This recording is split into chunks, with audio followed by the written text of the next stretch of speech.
السلام علیکم ورحمۃ اللہ وبرکاتہ۔ الحمد للہ نحمده ونستعینه ونستغفره ونعوذ باللہ من شرور انفسنا ومن سیئات اعمالنا ومن يهده الله فلا مضل له ومن يضلله فلا هادي له فأشهد أن لا إله إلا الله وحده لا شريك له وأشهد أن محمدا عبده ورسوله اللهم صل على محمد وعلى آل محمد كما صليت على إبراهيم وعلى آل إبراهيم إنك حميد مجيد اللهم بارك على محمد وعلى آل محمد كما باركت على إبراهيم وعلى آل إبراهيم إنك حميد مجيد أما بعد فأعوذ بالله السميع العليم من الشيطان الرجيم بسم الله الرحمن الرحيم هل جزاء الإحسان إلا الإحسان۔ اللہ پاک کی حمد و ثنا، کبریائی، بڑائی، یکتائی، شہنشاہی، بادشاہی اللہ رب العزت کی ذات اقدس کے لیے خاص، ان گنت لا تعداد درود و سلام سید الانبیاء، امام الانبیاء، امام الہدا، آپ اور میرے دلوں کی بہار جناب محمد مصطفیٰ صلی اللہ علیہ وآلہ وسلم کی ذات اقدس کے لیے۔ حضرات عزیز احباب،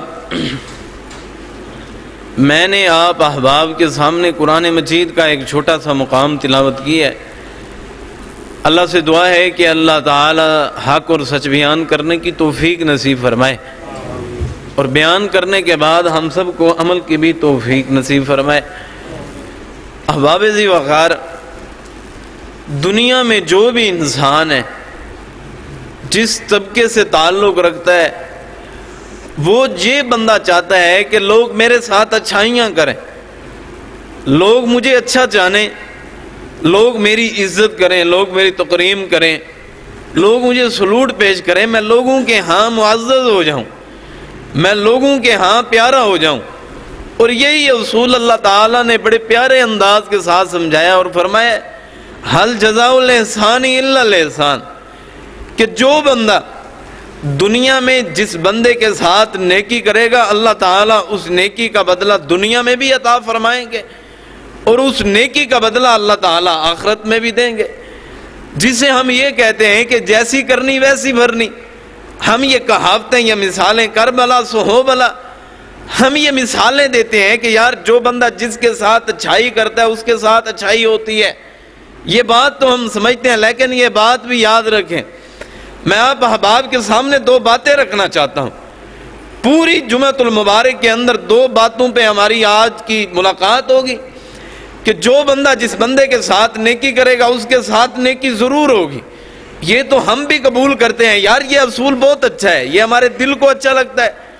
اور یہی اصول بھی ہے کہ جو بندہ جس بندے کی برائی کرتا ہے، جو بندہ کسی کا برا سوچتا ہے، تو اس کا بھی برا ہوتا ہے دنیا میں بھی، اور اس کا برا آخرت کے دن بھی برا ضرور ہوگا، کیونکہ قرآن کا اسلوب ہے حل جزاء الاحسان الا الاحسان، جو کرو گے جیسا کرو گے ویسا بھرنا ہے آپ نے۔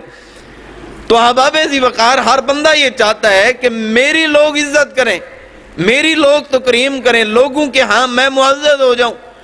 آج کوئی بندہ ڈاکٹر کے پاس جاتا ہے اور ڈاکٹر یہ چاہتا ہے کہ میرے پاس ایسا مریض آئے جو مجھے تنگ کرنے والا نہ ہو، بلکہ میں اس کا خیر خواہ ہوں اور وہ میرا خیر خواہ ہو۔ اور مریض کی بھی یہ تمنا ہوتی ہے یار مجھے کوئی ڈاکٹر اچھا مل جائے جو صحیح طریقے سے میرا علاج کرنے والا ہو۔ کہ ہر بندہ یہ چاہتا ہے کہ یار میں کسی کے ساتھ اچھا کروں اور لوگ میرے ساتھ اچھا کریں۔ ان دونوں باتوں میں سے ایک بات پہ عمل تو ہو رہا ہے، لیکن دوسری بات پہ عمل نہیں ہو رہا۔ ہماری سوچ یہ ہے کہ لوگ ہم پہ احسان کریں، لوگ ہم پہ اچھائیاں کریں، ہم کسی پہ اچھائی کرنے پہ، بھلائی کرنے پہ ہم تیار نہیں ہیں۔ ہم چاہتے ہیں کہ وہ لوگ ہم پہ احسان کریں، وہ لوگ ہم پہ مہربانی کریں۔ ایسا نہیں ہوتا۔ کیونکہ ہم اگر کسی کی بھلائی کریں گے تو وہ بھی ہماری بھلائی کرے گا۔ اگر عام سا ایک دکاندار ہے، اس کے پاس وہ بھی یہ چاہتا ہے کہ میرے پاس ایسا گاہک ہے جو بحث و مباحثہ کرنے والا نہ ہو، اور گاہک بھی یہ چاہتا ہے کہ مجھے ایسا کوئی دکاندار، ایسا کوئی تاجر ملے جو ایماندار ہو، کہ جو اچھا ہو، جو ایماندار ہو، اللہ تعالیٰ کا خوف دل کے اندر رکھنے والا ضرور ہو۔ اور والدین کی بھی یہ چاہت ہوتی ہے کہ ہمیں ایسی اولاد مل جائے جو ہماری فرما بردار ہو۔ بندہ اللہ سے دعا کرتا ہے اللہ مجھے اولاد دے دے، کوئی بندہ یوں نہیں دعا کرتا کہ اللہ اولاد بھی دے اور نافرمان بھی دے، ایسا کبھی نہیں ہوتا، کیونکہ ہم چاہتے ہیں ہمیں اولاد ہو، ہماری بیٹیاں ہوں، بیٹے ہوں، لیکن وہ نیک بھی ہوں۔ حل جزاء الاحسان الا الاحسان، ہم نیکی کی طرف جانا چاہتے ہیں، ہم اچھائی کی طرف، ہم بھلائی کی طرف جانا چاہتے ہیں۔ بچے یہ چاہتے ہیں کہ ہمارا ابا جان ہٹرل نہیں ہونا چاہیے، زیادہ سخت نہیں ہونا چاہیے، نرم مزاج ہونا چاہیے، تاکہ ہم اس کے ساتھ، اپنے والد کے ساتھ دوستانہ ماحول بنا سکیں، محبت اور پیار کی باتیں اپنے والد سے کر سکیں، کوئی پریشانی ہے، کوئی غم ہے، کوئی خوشی ہے، اپنے والد کے ساتھ کر سکیں۔ ابا ہمارا اچھا ہونا چاہیے۔ استاد کی بھی یہی خواہش ہے کہ شاگرد جو میرا ہو وہ اچھا ہو، شاگرد بے ادب نہیں ہونا چاہیے۔ جس طرح باپ چاہتا ہے بیٹا بے ادب نہ ہو، اسی طرح استاد بھی یہ چاہتا ہے کہ میرا شاگرد بے ادب نہیں ہونا چاہیے۔ ہم چاہتے ہیں کہ لوگ ہمارے ساتھ نیکی کریں، لوگ ہمارے ساتھ بھلائی کریں، ہر بندہ یہ چاہتا ہے، اور یہ مائنڈ کے اندر یہ بات ضرور ہے، لیکن اس کے بعد معاشرے کے اندر وہ بگاڑ، وہ سرکشیاں، وہ عداوتیں، وہ نفرتیں، وہ کجاوتیں بڑھتی جا رہی ہیں۔ وہ کام کیوں نہیں ہو رہی؟ جبکہ ہم سب کا مائنڈ اچھا ہے، ہم اس لیے ترقی نہیں آ رہی، اس لیے اصلاح نہیں ہو رہی کہ ہم نے صرف ایک مائنڈ رکھا ہے کہ لوگ ہمارے ساتھ نیکیاں کریں۔ اگر ہم اپنے ذہن کے اندر یہ بھی بٹھا لیں اور عمل کرنا شروع کر دیں، معاشرے کے اندر اصلاح ہو سکتی ہے۔ آج مسلمان ترقی پہ جا سکتے ہیں اگر اپنے دوسرے مسلمان بھائی کی خیر خواہی کرنا شروع ہو جائیں۔ بات تو یہ ہے کہ بندہ خیر خواہی نہیں کرتا۔ آج سے قبل آپ دیکھیں کہ آپ نے کتنے لوگوں کی خیر خواہی کی ہے۔ آپ چاہتے ہیں کہ ہر بندہ یار میرا خیر خواہ ہونا چاہیے۔ آپ کتنے بندوں کے خیر خواہ ہیں؟ کیا آپ کسی بندے کی غیبت تو نہیں کرتے؟ کیا آپ کسی بندے کی چغلی تو نہیں کرتے؟ کیا آپ کسی بندے کے حق کو تو آپ نے تلف نہیں کیا ہوا؟ کیا آپ اللہ تعالیٰ کی بغاوتیں اور سرکشیاں اور نافرمانیاں تو نہیں کرتے؟ ایک بات بڑی پیاری ہے اور مجھے بڑی پیاری لگی ہے بات، اور حقیقت بھی اس کے برعکس، حقیقت بھی اسی طرح ہے کہ بندہ چاہتا ہے کہ یار میں کسی کے پاس اگر مزدوری بھی کروں نا، مزدور بھی ہوں میں، اس کے پاس اگر 700-800 روپے کی دہاڑی کے اوپر میں مزدوری کرتا ہوں، تو اس مزدور کی یہ چاہت ہوتی ہے کہ میں نے اتنے اخلاص کے ساتھ یار اس کا کام کیے۔ 800 روپے کی پیسوں کی حیثیت نہیں ہوتی، وہ چاہتا ہے کہ میرا مالک یہ کہہ دے کہ تو نے بہت اچھا کام کیا ہے، تو نے بڑے اخلاص کے ساتھ، بڑی نیکی کے ساتھ کام کیا، کیونکہ ہر بندے کے دل کے اندر یہ خواہش ہے کہ لوگ میری عزت کریں، لوگ میری تکریم کریں۔ اگر ایک مزدور اور مالک کا یہ ربط اور تعلق ہو سکتا ہے تو میں آپ کو بات سمجھانا چاہتا ہوں کہ ہم اللہ تعالیٰ کے غلام ہیں اور اللہ تعالیٰ نے ہمیں بنایا، اللہ ہمارے مالک ہیں۔ اگر ایک مزدور چاہتا ہے کہ مالک میری تعریف کرے اور مالک مجھے اچھا جانے، مجھے اپنی نظر کے اندر اچھا جانے، میرے لیے تعریفی کلمات کہے، تو اسی طرح بندہ یہ بھی سوچے کہ اللہ کے ہاں میں معزز کس طرح ہوں گا، اللہ کے ہاں میں پیارا اور اللہ کے ہاں محبت کرنے والا کیسے ہوں گا۔ جب بندہ ایک بندے کا شکریہ ادا کرتا ہے تو بندے کے دل میں خوشی آتی ہے۔ جب بندہ زمین پہ بیٹھ کے اللہ تعالیٰ کا شکریہ ادا کرتا ہے، اللہ تو نے بڑی نعمتیں دی ہیں، کھانے کے لیے، پینے کے لیے، اللہ تیری بے شمار نعمتیں، اللہ تیری ناشکری نہیں کرنا چاہتا، تیرا شکریہ ادا کرنا چاہتا ہوں۔ اللہ فرماتے ہیں کہ میں عرش پہ بیٹھا ہوا رحمان، جس طرح یہ دنیا میں میرا شکریہ ادا کرتے ہیں، میرا ذکر کرتے ہیں، میں عرش پہ بیٹھا ہوا رحمان اپنے فرشتوں میں ان بندوں کا ذکر کرتا ہوں، کیونکہ دنیا میں ان بندوں نے میرا ذکر کیا ہے۔ یعنی کہ ذکر کو اور محبت کو ہر بندہ پسند کرتا ہے، اور اللہ تعالیٰ اس سے بڑھ کے ہے۔ اللہ تعالیٰ کے بارے میں مثالیں نہیں دی جا سکتی۔ اللہ تعالیٰ کتنے خوش ہوں گے کہ بندہ یہ کہے اللہ تو نے مجھے لقمہ کھلایا ہے، تو نے میرے پیڑ تک لقمہ پہنچایا ہے۔ یار کبھی تو اپنے ذہنوں کے اندر یہ سوچیں کہ یار ایک لقمہ جو ہمارے منہ کے اندر چلا جاتا ہے، ہم چبا لیتے ہیں، بس پیٹ کے اندر چلا جاتا ہے اور ہم اس فضلے کو خارج کر دیتے ہیں، یہ کیا یہ زندگی ہے؟ بلکہ اپنے منہ میں لقمہ ڈالنے سے پہلے سوچیں یار اس کی یہ جو لقمہ بنا ہے وہ کیسے بنا ہے، ایک ایک دانوں کو کس طرح کن کن لوگوں نے فصلوں کے اندر ڈالے، اور کتنی راتیں لگی ہیں، کتنے دن لگے ہیں اس کو پروان ہونے میں اور بڑا ہونے میں۔ کئی لوگوں نے تھریشروں کو بلوا کے پھر دانوں کو علیحدہ کیے، کئی لوگ اس کو اپنے اکٹھا کر کے اپنے گھروں تک لے آئے ہیں، پھر اس کو آٹا بنایا گیا دانوں کو، پھر پکایا گیا، پھر تیرے منہ کے اندر لقمہ بنائے، تیرے منہ کے اندر دانت دیے، پھر تیرے پیٹ کے اندر نظام بنایا ہے تاکہ تیرے پیٹ کے اندر یہ ہضم ہو جائے، تجھے نقصان نہ ہو۔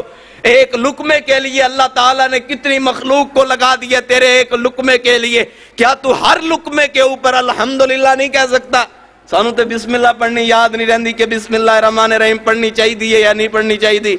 کھانا کھا جاتے ہیں، پی جاتے ہیں، پانی پی لیتے ہیں، دودھ پی لیتے ہیں، کھانا کھایا جاتا ہے، لیکن بسم اللہ نہیں پڑھی جاتی۔ کیوں اس طرح ہوتا ہے؟ اللہ تعالیٰ نے یہ کتنی نعمتیں ہمارے لیے تیار کی ہیں اور بنائی ہیں، ہم کتنی نعمتوں کو روزانہ کی بیس کے اوپر کھاتے ہیں۔ کبھی اس طرح ہوا ہے کہ ہر لقمے پہ الحمدللہ کہو، اللہ تیرا شکر ہے تو نے یہ لقمہ میرے پیٹ کے اندر داخل کیا، حلال کا لقمہ میرے پیٹ کے اندر داخل کیا ہے۔ باتیں بڑی کرنی آتی ہیں، کسی نے بحال ہونا چاہیے، انہوں نے گلنا نہیں موک دیاں، باتیں یہاں پہ کرنی چاہیے۔ اپنا لقمہ کھائیں، ایک لقمہ کھائیں، الحمدللہ پڑھیں، ہر لقمے پہ الحمدللہ پڑھیں۔ اس رزق کے اندر بے برکتی نہیں ہوگی، اس رزق کے اندر برکت آ جائے گی، اللہ کی رحمت نازل ہو جائے گی۔ یہ کیوں سال سے پہلے گھروں کے اندر سے گندم ختم ہو جاتی ہے؟ کیوں یہ لوگ زیادہ کھانے کو پسند کرتے ہیں؟ اور کھانوں کے اندر کیوں بے برکتی آ گئی ہے؟ کیوں یہ لذت کھانے کی چھین گئی ہے؟ آج کیوں یہ مثالیں بنانے کی ضرورت پڑی ہے؟ وجہ یہ ہے کہ بے برکتی آنے کی اور یہ نافرمانی کی وجہ ہے۔ جو ہم نے اللہ تعالیٰ کی نافرمانی اور سرکشی کی ہے، اللہ نے رزق کے اندر سے برکتیں اٹھا لی ہیں۔ جب رزق کے اندر حلال ہو، حلال پکیزہ روزی ہو، پھر اس کے اندر برکتیں آیا کرتی ہیں۔ اللہ تعالیٰ ایسے بندے کو پسند کیا کرتے ہیں۔ اللہ تعالیٰ کا ایک بڑا پیارا اصول ہے، الجزاء الاحسان الا الاحسان۔ جو بندہ جس طرح کرے گا اس بندے کے ساتھ اس طرح ہوگا۔ ایک بات یہ کہ نیکی کرو گے نیکی ہوگی، دوسرا یہ اصول ہے برائی کرو گے برائی ہوگی۔ دونوں کے لیے حدیث کی روشنی میں بات کرنا چاہتا ہوں۔ اللہ تعالیٰ کے حبیب محمد مصطفیٰ صلی اللہ علیہ وسلم نے فرمایا کہ جو بندہ حقیقی معنوں کے اندر اسلام کو اپنا لیتا ہے، اگر کوئی بندہ ایک نیکی کرتا ہے، دیکھے کتنا بڑا بدلہ ہے، ایک نیکی کرتا ہے، اللہ تعالیٰ اس نیکی کو ایک نہیں لکھتے بھی ہے اس نے اللہ اکبر ایک دفعہ کیا ہے تو ایک نیکی لکھ دی جائے، بلکہ اللہ تعالیٰ 10 نیکیاں لکھواتے ہیں۔ فرشتوں میرے ایک دفعہ اللہ اکبر کہا ہے 10 نیکیاں لکھ دو، ایک دفعہ سبحان اللہ کہا ہے۔ اللہ نے یہ نہیں کہتے کہ جنت میں ایک درخت لگا دو، بلکہ اللہ تعالیٰ یہ چاہتے ہیں کہ جنت کے اندر اس بندے کے 10 درخت لگا دو۔ اور رسول اللہ صلی اللہ علیہ وسلم کی دوسری حدیث ہے، فرمایا کہ جو بندہ جتنے اخلاص کے ساتھ کلمات پڑھتا ہے، جتنی اخلاص کے ساتھ اللہ سے محبت کرتا ہے، اتنے جنت میں درخت اس بندے کے نامینیٹ کر دیے جاتے ہیں، لکھ دیے جاتے ہیں۔ آج تھوڑی سی زمین بنانی ہو نا، بندہ کنگال ہو جاتا ہے، پیسے اکٹھے کرتے کرتے داڑیاں سفید ہو جاتی ہیں، فیکٹریاں بناتے بناتے بندہ پریشان ہو جاتا ہے۔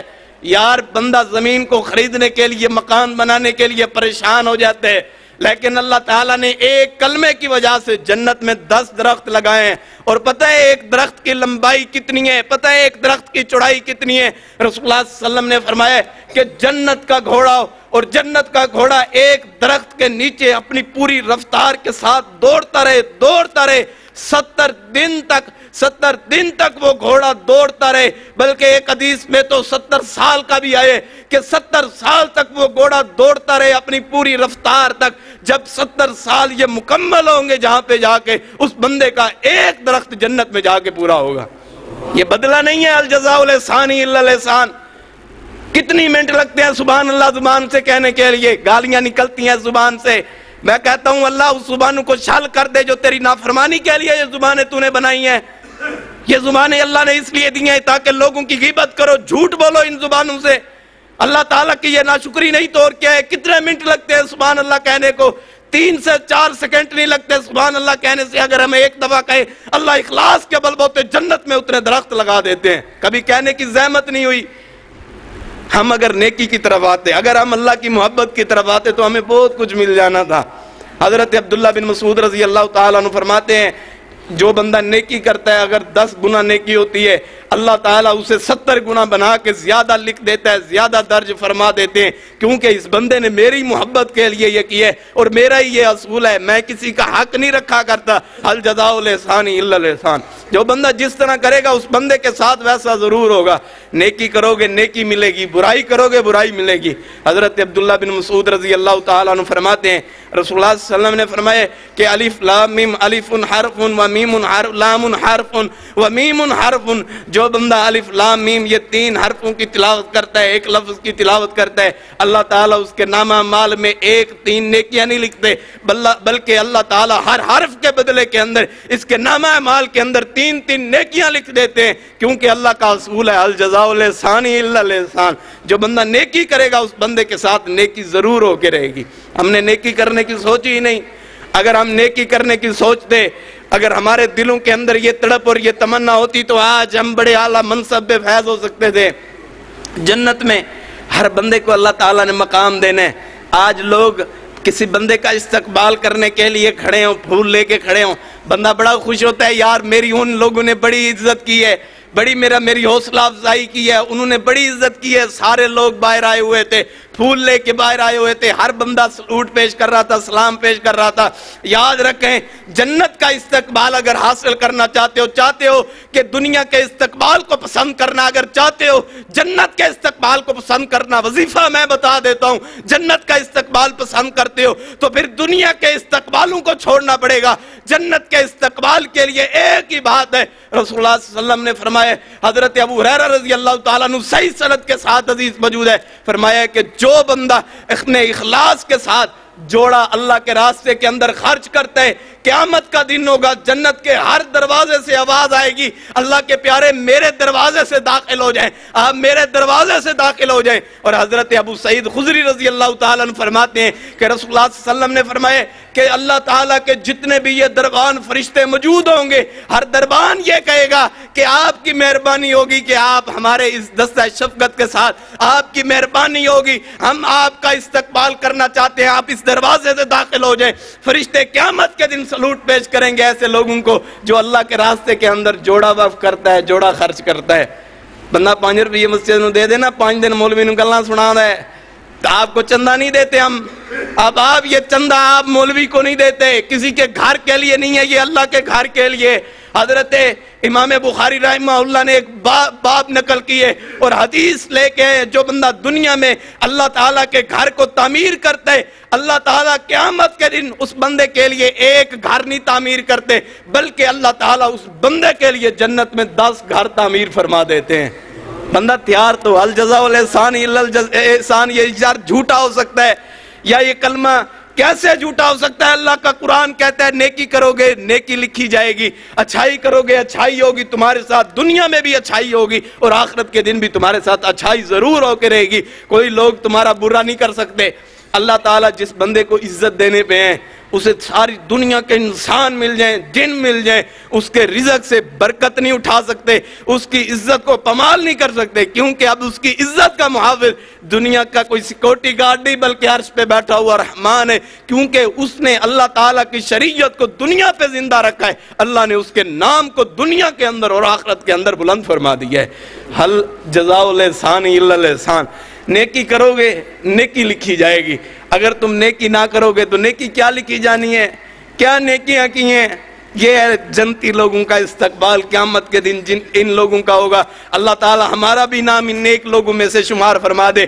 اور رسول اللہ صلی اللہ علیہ وسلم کی ایک حدیث ہے، جو بندے قرآن سے محبت کرتے ہیں، جن کے سینے کے اندر قرآن مجید محفوظ ہے، میں حفاظ کو پیغام دینا چاہتا ہوں، دعوت دینا چاہتا ہوں، اور ان والدین کو میں سلوٹ پیش کرتا ہوں، یار تم نے اپنی زندگی کے اندر جنت بنا لی ہے، تم دنیا کے اندر چلتے پھرتے جنت کے بادشاہ ہو۔ اللہ تعالیٰ کے حبیب مصطفیٰ صلی اللہ علیہ وسلم نے فرمایا قیامت کا دن ہوگا، اللہ تعالیٰ نے جن کے سروں کے اوپر تاج رکھنے، جن کے سروں کے اوپر سونے اور ہیرے کے جواہرات کا بنا ہوا اللہ تاج رکھیں گے، وہ حفاظ کے والدین ہوں گے، اور اللہ تعالیٰ حافظ کو کہیں گے اقرأ القرآن، اب قرآن کو پڑھنا شروع کر دے صاحب قرآن، تو نے دنیا کے اندر قرآن کو پڑھا تھا، یاد رکھا تھا، اس پہ عمل کیا تھا، اقرأ ورتقی، اب پڑھتا جا اور چڑھتا جا، جہاں پہ تیری والناس کی سین ہوگی وہی جنت کے اندر تیرا آخری محل ہوگا۔